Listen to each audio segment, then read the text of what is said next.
Hello दोस्तों, नमस्कार। स्वागत है आपका सोनी एजुकेशन चैनल पर। दोस्तों, आज हम पढ़ेंगे प्रीवियस ईयर पेपर सीटेट 2012 का सामाजिक विज्ञान का। इसके पहले मैंने 5 टेस्ट सीरीज़ अपलोड कर दी है प्रीवियस ईयर पेपर की। अगर आपने नहीं देखी हैं तो आप प्लेलिस्ट पर जाकर देख सकते हैं। और 30 सेट रहेंगे, सारी स्टेट के अलग अलग रहेंगे। पहला प्रश्न हम देखते हैं कि किस काल में कर प्रथा का विशिष्ट महत्व था। महाजनपद, गुप्त, हड़प्पा सभ्यता या वैदिक सभ्यता? तो महाजनपद। नेक्स्ट है, पृथ्वी द्वारा सूर्य के चारों ओर घूमने को क्या कहा जाता है? तो पृथ्वी द्वारा सूर्य के चारों ओर घूमने को परिक्रमण कहा जाता है। अगला प्रश्न है, निम्न में से किस भारतीय साहित्यिक धरोहर का अर्थ गुरु के पास जाकर समीप बैठना? तो थर्ड का आंसर करेक्ट होगा, उपनिषद। नेक्स्ट है, भारत में मुंडा जनजाति किस क्षेत्र में निवास करती है?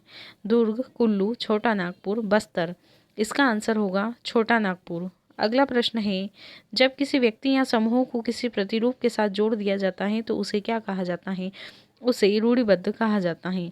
अगला प्रश्न है, भारतीय संविधान के अनुच्छेद 21 का संबंध किससे है? तो छठे का आंसर होगा जीवन के अधिकार से। अगला प्रश्न है, खालसा की स्थापना करने वाले निम्न में से कौन थे? यानी कि खालसा पंथ की स्थापना किसने की थी? इसका सही आंसर होगा गुरु गोविंद सिंह। अगला प्रश्न है, विश्व शांति का विचार किस मुगल शासक ने आगे बढ़ाया? तो इसका सही आंसर होगा अकबर ने। अगला प्रश्न है, कित्तूर के ब्रिटिश विरोधी आंदोलन का नेतृत्व किसने किया था? तो नवे का सही आंसर होगा रानी चेन्नम्मा। अगला प्रश्न है, स्थान, लोग, वस्तुएं व प्रकृति जो किसी भी जीव को घेरे रहती हैं उसे हम क्या कहते हैं? तो हम उसे पर्यावरण कहते हैं।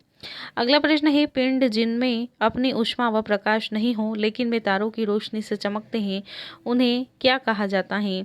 तो इसका सही आंसर होगा तारे। अगला प्रश्न है, निम्न में से वायुमंडल की कौन सी परत वायुयान उड़ाने के लिए आदर्श है? इसका सही आंसर होगा समताप मंडल। अगला प्रश्न है, जब कोई शिला खंड दबाव व कठोरता के कारण परतदार शेल में बदल जाते हैं उन्हें हम क्या कहते हैं? 13 का सही आंसर होगा अवसादी शेल। अगला प्रश्न है, जब बहुत सी औद्योगिक इकाइयां एक दूसरे के नज़दीक स्थित होती हैं और अपनी नज़दीक का लाभ उठाती हैं तो वह कहलाती हैं? 14 का सही आंसर होगा चौथा, औद्योगिक क्षेत्र। अगला प्रश्न है, निम्न में से कौन से वनों की पत्तियों के गिरने का निश्चित समय नहीं होता है इसलिए वे कभी अनावृत नहीं दिखते हैं? 15 का करेक्ट आंसर होगा उष्णकटिबंधीय सदाबहार वन। सदाबहार वन में पत्तियां हमेशा रहती हैं। अगला प्रश्न है, भारत की सर्वोच्च कानून निर्माण संस्था है? 16 का सही आंसर होगा संसद। अगला प्रश्न है, जब राज्य धार्मिक क्रियाओं में किसी प्रकार का हस्तक्षेप नहीं करता उसे क्या कहा जाता है? 17 का सही आंसर होगा धर्मनिरपेक्षता। अगला है, संसाधन जो किसी क्षेत्र में पाए जाते हैं परंतु जिनका अभी उपयोग नहीं किया गया है उन्हें क्या कहा जाता है? तो संभावित संसाधन। अगला प्रश्न है, मुगल वास्तुशिल्प मिश्रण है तुर्की व अफगान शैलियों का, तुर्की व फारसी शैलियों का, अरब व भारतीय शैलियों का, फारसी व भारतीय शैलियों का? इसका सही आंसर होगा फारसी व भारतीय शैलियों का। अगला प्रश्न है, भारत की मानक देशांतर है? 20 का सही आंसर होगा तीसरा। अगला प्रश्न है, कृषि की एक पद्धति जिसमें व्यापक स्तर पर आधुनिक आगतों का उपयोग अधिक उत्पादकता प्राप्त करने के लिए किया जाए उसे हम क्या कहेंगे?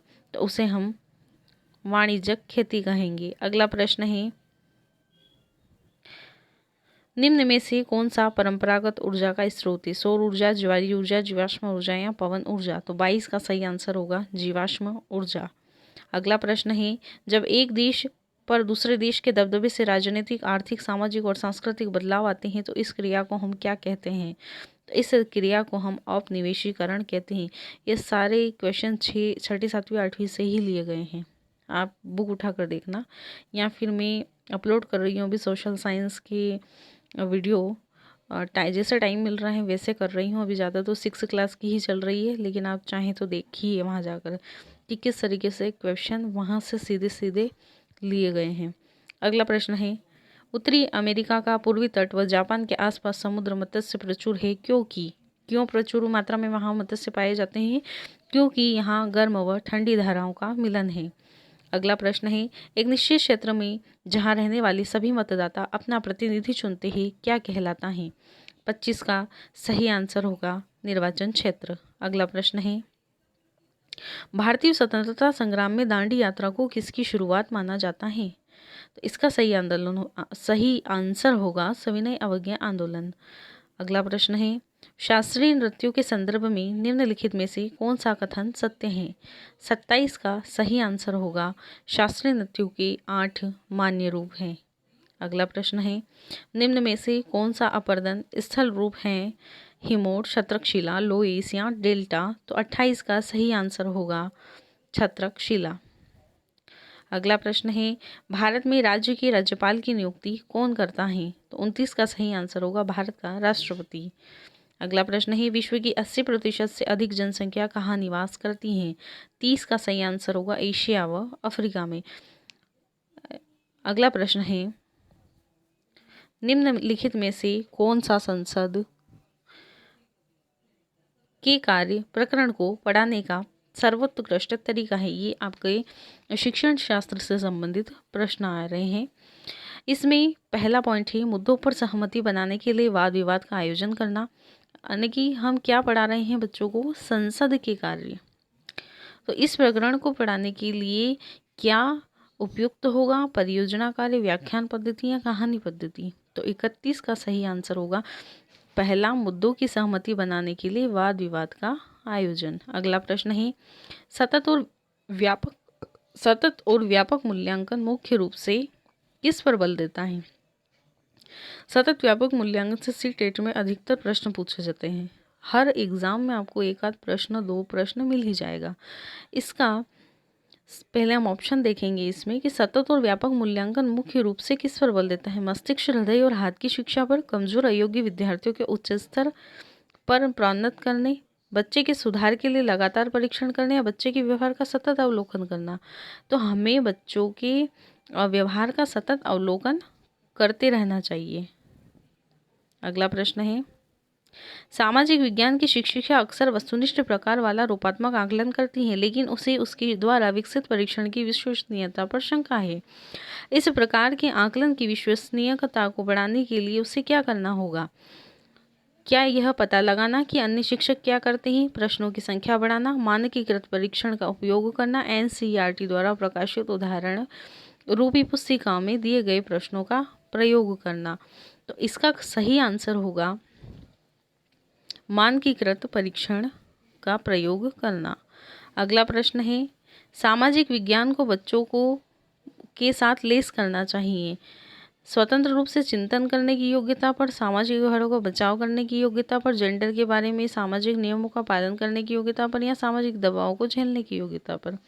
इसका सही आंसर होगा कि स्वतंत्र रूप से बच्चों को चिंतन करने की योग्यता। अगर स्वतंत्र रूप से चिंतन का आ जाता है तो करेक्ट वही होगा। किस हिसाब से? सीटेट के हिसाब से बता रही हूँ मैं। अगला है, निम्नलिखित में से कौन सी अन्योन्य पारस्परिक अधिगम की विशेषता है? शिक्षण सक्रिय रूप से शिक्षण अधिगम प्रक्रिया को आगे बढ़ाते हुए परस्पर आदान प्रदान करता है। शिक्षिका विद्यालय में कार्य करते हुए अपनी शिक्षा को पूरा करती हैं। सिखाने का उत्तरदायित्व विद्यार्थी और शिक्षक दोनों को द्वारा साझा किया जाता है।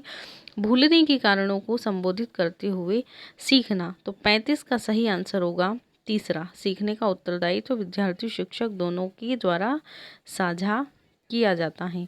अगला प्रश्न है, समाज विज्ञानों के नियामक मानदंड संबंधी आयाम निम्नलिखित आयामों में से किसे शामिल करते हैं? 36 का सही आंसर होगा चौथा, समानता को। अगला प्रश्न है, मौसमी उपकरणों के द्वारा मौसम संबंधी सूचनाएं एकत्र करना उदाहरण है। 37 का सही आंसर होगा प्राथमिक आंकड़ों का। अगला प्रश्न है, प्रथम पीढ़ी के अधिगमकर्ता के अभिभावक शिक्षक अभिभावक संघ पीटीए में बच्चों की शैक्षिक समस्याओं से निपटने में अपनी अयोग्यता को अभिव्यक्त करते हैं एक शिक्षक के रूप में। तो किस रूप में वे करेंगे, उन्हें यह बताते हुए तसल्ली देंगे कि अपने बच्चे के बारे में उनका ज्ञान उन बच्चों से व्यवहार करने में सहायता करने के लिए सर्वाधिक महत्वपूर्ण है। उन्हें घर पर विभिन्न प्रकार की अधिगम सामग्री से समृद्ध वातावरण उपलब्ध कराने के लिए कहेंगे। उन्हें प्रौढ़ शिक्षा के लिए स्थापित केंद्रों में जाने के लिए कहेंगे। उन्हें अपने बच्चों द्वारा घर पर पढ़ाई पर दिए जाने वाले समय को ध्यानपूर्वक देखने के लिए कहेंगे। तो इसका सही आंसर होगा चौथा। ठीक है, कि उन्हें अपने बच्चों द्वारा घर पर पढ़ाई पर दिए जाने वाले जो गृह कार्य है उसे समय पर ध्यान देने के लिए कहेंगे। अगला है, लोकतांत्रिक राजतंत्र पढ़ाते समय सामाजिक विज्ञानों की शिक्षिका अपनी कक्षा से बातचीत करने के लिए स्थानीय कॉलेज से राजनीति विज्ञान के शिक्षक को आमंत्रित करती है। इससे पहले कि विशेषज्ञ उसकी कक्षा से बातचीत करे, शिक्षिका को निम्नलिखित में से किसकी साझेदारी उनके साथ करना चाहिए। कक्षा में कुछ विद्यार्थी ऐसे हैं जो आरक्षित श्रेणियों से संबंधित है। इस प्रकरण के लिए अनुदेशनात्मक उद्देश्य कक्षा के लिए प्रस्तावित पाठ्यपुस्तक, इस प्रकरण पर आधारित आकलनों का प्रयोग। तो इसका सही आंसर होगा इस प्रकरण के लिए अनुदेशनात्मक उद्देश्य। अगला है, राष्ट्रीय स्तर पर सामाजिक विज्ञानों की पुस्तक की निम्नलिखित में से कौन सी सर्वाधिक महत्वपूर्ण विशेषता है। इसे ऐसा होना चाहिए ताकि सभी सामाजिक समूह इसके साथ संबंधित हो सके। इसे विशेषतः इतिहास लिखने में किसी भी विचारधारा विशेष का अनुगमन नहीं करना चाहिए। इससे अधिक लंबी पाठ्य सामग्री शामिल नहीं होनी चाहिए, क्योंकि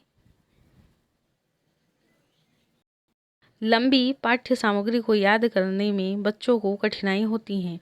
उसे स्पष्ट और व्यवस्थित रूप में सूचना उपलब्ध करानी चाहिए ताकि याद करने में मदद मिल सके।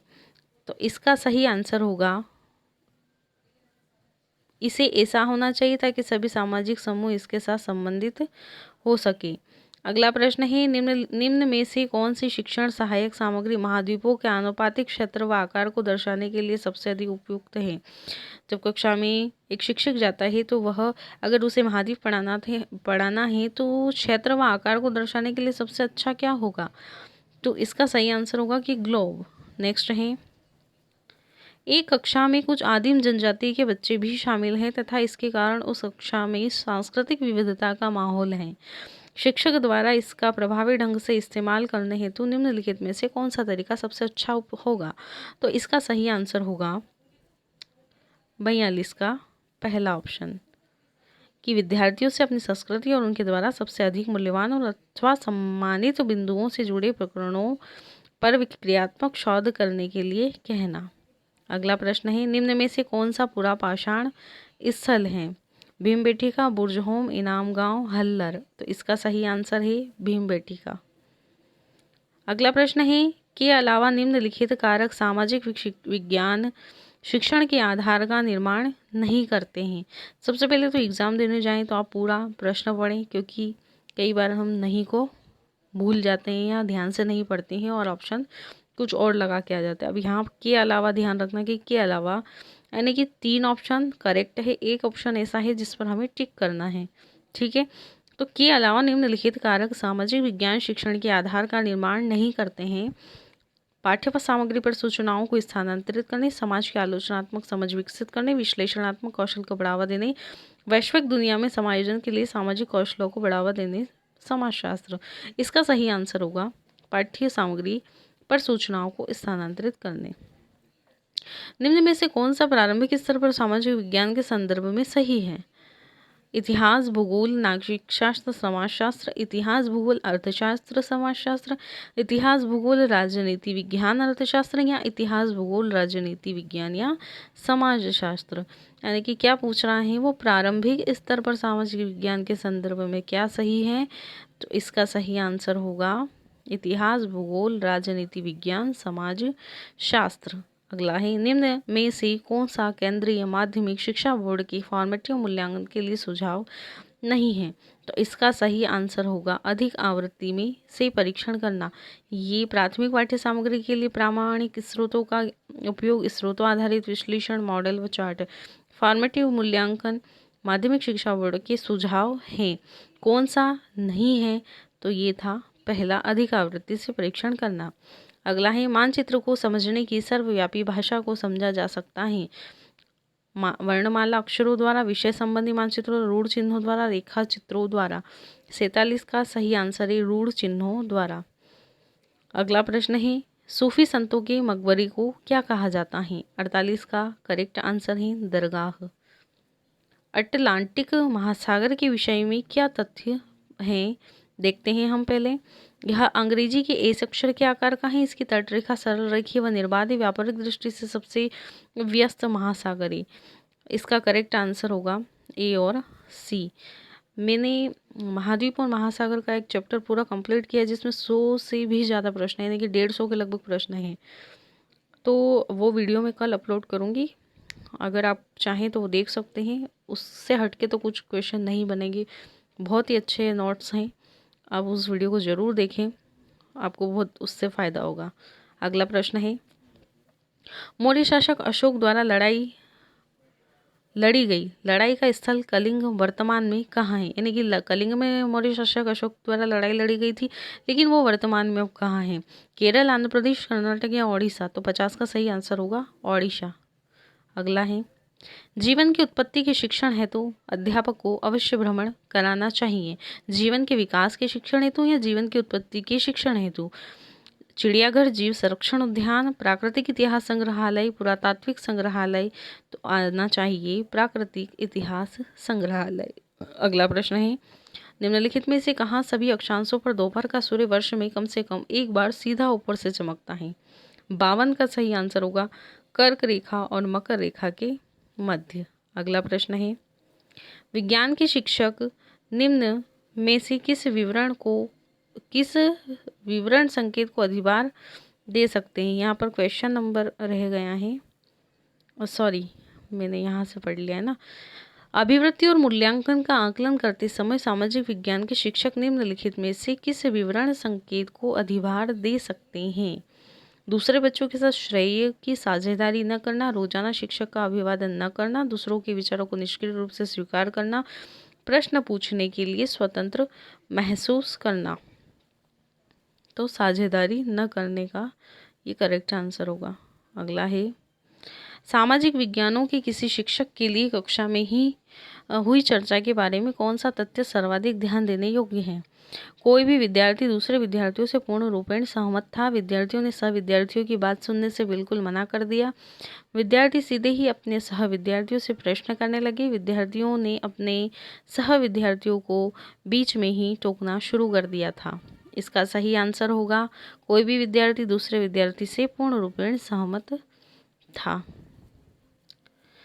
सामाजिक विज्ञानों में योगात्मक आकलन में 51 विद्यार्थियों की कक्षा का मध्यांक 36 है। यह क्या सुझाव देता है? अधिकांश विद्यार्थियों ने 36-46 के बीच अंक प्राप्त किए। उनके द्वारा 36% विषय वस्तु सीखी गई। अधिकांश विद्यार्थियों के अंक 36 से नीचे हैं। 25 विद्यार्थियों के अंक 36 से बराबर या ऊपर हैं। 55 का सही आंसर है चौथा। अगला प्रश्न है भूमि की एक संकरी पट्टी जो दो बड़े भूखंडों को जोड़ती है उसे क्या कहा जाता है? द्वीप, जलसंधि, भूसंधि, खाड़ी? 56 का सही आंसर है भूसंधि। अगला है जीवमंडल के विषय में सबसे उपयुक्त कथन क्या है? भूमि, जल, वायु, पौधे और पशु? पर्यावरण के विभिन्न परिमंडल? मनुष्य का तात्कालिक परिवेश? पौधे और पशु जगत? 57 का सही आंसर है भूमि, जल, वायु और पौधे और पशु। नेक्स्ट है निम्न में से कौन सा विविधता को बढ़ावा देता है? अपने गांव जाना, रेलगाड़ी में यात्रा करना, अपनी मातृभाषा में बोलना, अपने त्योहारों को मनाना? 58 का करेक्ट आंसर है अपनी मातृभाषा में बोलना। सन 2012 को निम्नलिखित में से किस प्रकार सन 2012 को हम किस तरीके से लिख सकते हैं? तो इसका सही आंसर होगा AD 2012। लास्ट है आपका सामाजिक विज्ञानों में सर्विल पाठ्यचर्या का निम्नलिखित में से कौन सा लाभ है? अंतर्वस्तु आधारित सीखने को विकसित करने वाले अवसरों को बढ़ावा देना, संकल्पनाओं को अधिक उद्देश्यपूर्ण और प्रासंगिक बनाना, गहन समझ के साथ और एक लंबी समयावधि के लिए संकल्पनाओं का संधारण, सभी विषय वस्तु में संकल्पनाओं का अनुप्रयोग करना। तो इसका सही आंसर होगा गहन समझ के साथ और एक लंबी समयावधि के लिए संकल्पनाओं का संधारण। ये वीडियो आपका आज कंप्लीट हो जाता है। CTET 2012 का पेपर है। नेक्स्ट वीडियो आगे और आएगा, जिसमें हो सकता है CTET का आ जाए, रीट का आ जाए, UP टेट का आ जाए, HTET का आ जाए, कौन सा भी आ जाए, MP टेट का भी आ सकता है। तो आप 300 सीरीज़ देखते रहिए, आपको खुद को पता चलेगा कि किस तरीके से एग्ज़ाम में प्रश्न पूछे जाते हैं और आपकी तैयारी कितनी है। दोस्तों, अभी तक अगर चैनल को सब्सक्राइब नहीं किया तो प्लीज़ चैनल को सब्सक्राइब कीजिए, ताकि आपको नोटिफिकेशन प्राप्त हो सके। और दूसरी बात यह है कि अगर वीडियो अच्छी लगी हो तो लाइक, शेयर, कमेंट कीजिए। धन्यवाद।